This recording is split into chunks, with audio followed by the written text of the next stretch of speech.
Significa veramente molto perché quello che cerchiamo di dare, quello che i nostri genitori ci hanno. Isu pecahnya Asia menguat. FIFA dan AFC diduga gunakan turnamen FIFA ASEAN Cup dan tunjuk Indonesia jadi tuan rumah untuk menutupi skandal lebih besar.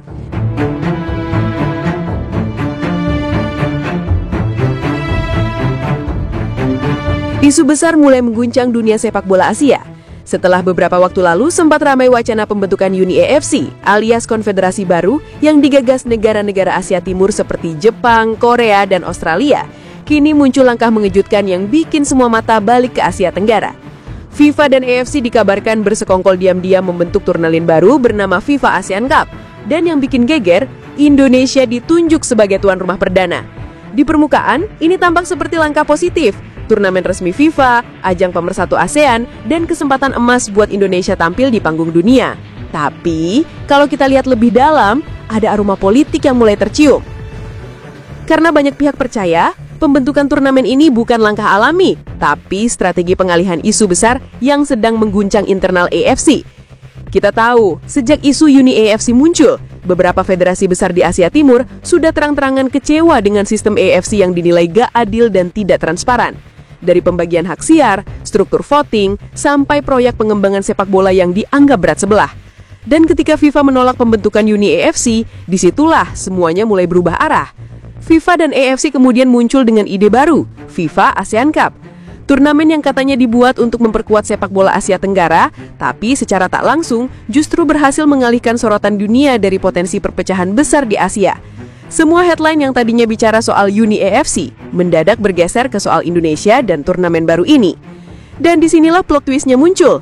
Presiden KFA atau Korea Football Association dalam sebuah wawancara lokal dikabarkan menyindir keras langkah ini.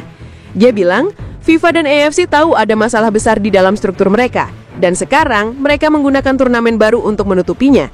Itu cara licik. Dia bahkan menambahkan, jangan percaya bahwa mereka hanya penengah. Faktanya, FIFA dan AFC juga terlibat langsung dalam kekacauan ini. Pernyataan itu bikin suasana makin panas, karena artinya negara-negara Asia Timur udah mulai buka suara dan menuduh FIFA main dua kaki. Di satu sisi, mereka tolak pembentukan Uni AFC dengan alasan menjaga kesatuan Asia. Tapi di sisi lain, mereka malah meluncurkan turnamen baru yang justru memecah fokus dan sekaligus mengamankan posisi politik mereka sendiri.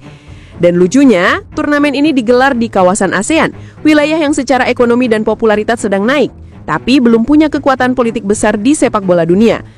Indonesia pun akhirnya jadi pion utama di tengah strategi besar ini. Tuan rumah, iya, sorotan dunia dapet. Tapi dibalik itu, banyak yang bilang Indonesia cuma dijadikan tameng buat nutupin kegaduhan di tingkat atas. Langkah ini membuat banyak pihak di Asia Timur makin gerah. Beberapa media Jepang bahkan menulis kalau FAC ini hanyalah proyek damage control dari FIFA dan AFC, semacam alat redam biar isu perpecahan AFC nggak makin besar. Karena kalau Uni AFC beneran jadi, Asia bakal terbelah dua. Timur dengan kekuatan finansial dan teknologinya, sementara Barat dengan dukungan politik dan pengaruh di FIFA.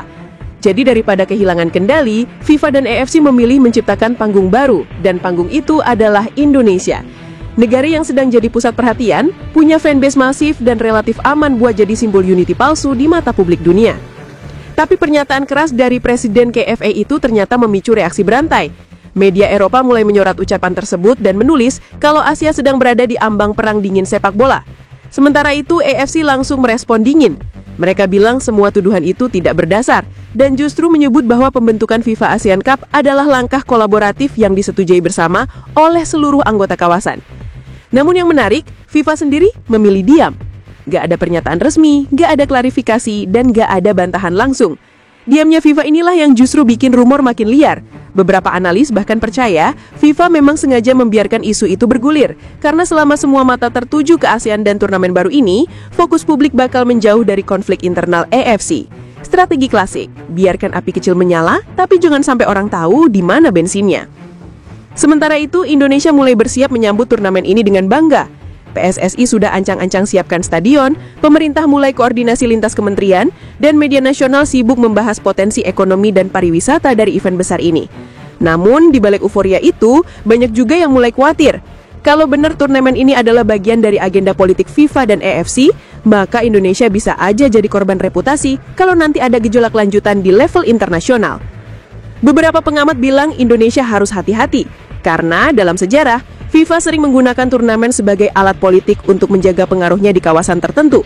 Dan kalau kali ini Asia Tenggara yang jadi proyek percobaan, Indonesia bisa terjebak di posisi sulit, di antara loyalitas terhadap FIFA dan simpati terhadap negara-negara Asia Timur yang selama ini dikenal dekat dalam urusan sepak bola dan ekonomi. Kondisi ini bikin suasana makin tegang. Jepang kabarnya mulai melakukan logi baru ke FIFA untuk membentuk forum evaluasi ulang AFC. Sementara Korea dan Australia disebut sedang menyiapkan pertemuan tertutup dengan beberapa federasi Eropa buat cari dukungan moral. Artinya, konflik belum selesai, bahkan bisa dibilang baru mulai naik ke babak yang lebih serius. Dan di tengah semua itu, FIFA ASEAN Cup justru jalan terus. Sponsor masuk, jadwal disusun, dan Indonesia tetap dipromosikan sebagai wajah baru sepak bola Asia Tenggara. Tapi, publik masih bertanya-tanya, apakah semua ini benar murni demi memajukan sepak bola kawasan? Atau cuma upaya canggih FIFA dan AFC untuk sembunyikan skandal besar yang belum mereka berani buka ke publik? Jadi gimana menurut kalian guys? Apakah Indonesia benar-benar diuntungkan karena dipercaya jadi tuan rumah FIFA ASEAN Cup? Atau justru kita sedang dijadikan alat politik buat nutupin konflik dan skandal besar di level atas FIFA dan AFC? Tulis pendapat kalian di kolom komentar ya. Karena kadang yang kelihatan megah di permukaan belum tentu sebersih yang kita kira.